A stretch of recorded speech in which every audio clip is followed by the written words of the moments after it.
12 বছৰ বয়সত মহেন্দ্ৰ কণ্ডল দেৱৰ তলত নাম লগাই দিলে আৰু আকাশ শিকিয়েই ভগৱানৰ ৰূপ বৰ্ণনা কৰি এটা কবিতা লিখিলে।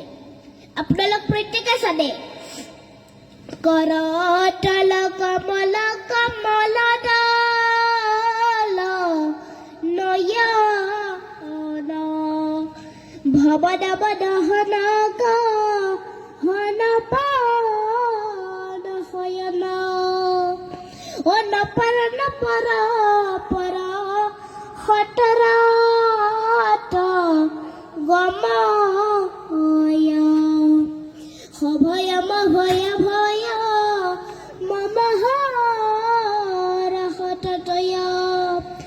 অখৰতৰ পৰ খৰ হতদাস বদন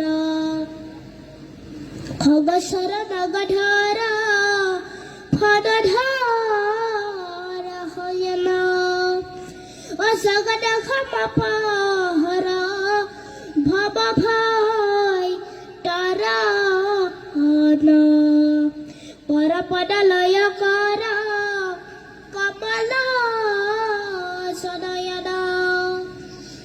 কি সুন্দৰ ভগৱানৰ ৰূপ উপস্থাপন কৰিলে।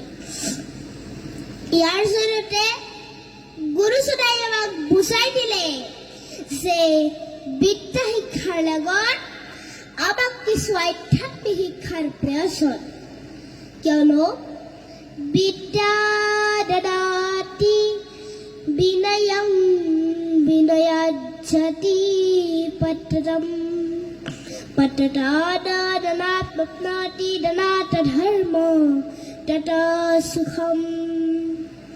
বিদ্যা দদাতি বিনয়ং, বিদ্যাই মানুহক বিনয় দান কৰে আৰু বিনয় গুণে মানুহক যজ্ঞবান কৰি তোলে।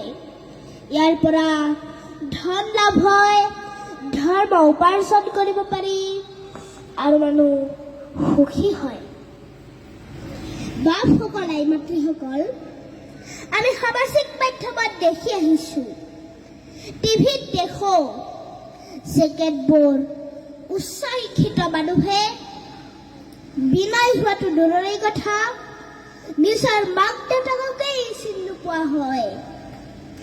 বুঢ়া মাক দেউতাকক বৃদ্ধাশ্ৰমত ৰাখিছে, অকথ্য নিৰ্যাতন চলাইছে, কোনোবাইতো লাঠিৰেও কোবাই। কিন্তু কোনোবা মাকে কুলাংকাৰ সন্তান জন্ম দিয়ে নেকি? বাপসকল, আই মাতৃসকল, প্ৰত্যেক মাকে একোজন দেৱ শিশুৱেই জন্ম দিয়ে। শিশু অৱস্থাত প্ৰত্যেকেই মাক দেউতাকৰ গোসাঁই বা গোসাঁনী, মই নিজেও মাৰ গোসাঁনীয়ে নহয়, নে লক্ষ্মীয়ে নহয়, নে সৰস্বতীয়ে নহয়, কিন্তু উচ্চ শিক্ষিত হোৱাৰ পিছতো সেই গোসাঁইজন বা সেই গোসাঁনীজনী কিয় কুলাংকাৰ হয়, কিয় লম্পট হয়? ইয়াৰ কাৰণ এটাই যে বিদ্যা শিক্ষাৰ লগত সেইসকল লোকক আধ্যাত্মিক শিক্ষা দিয়া হোৱা নাছিল। ইয়াৰ পিছতে গুৰুজনাই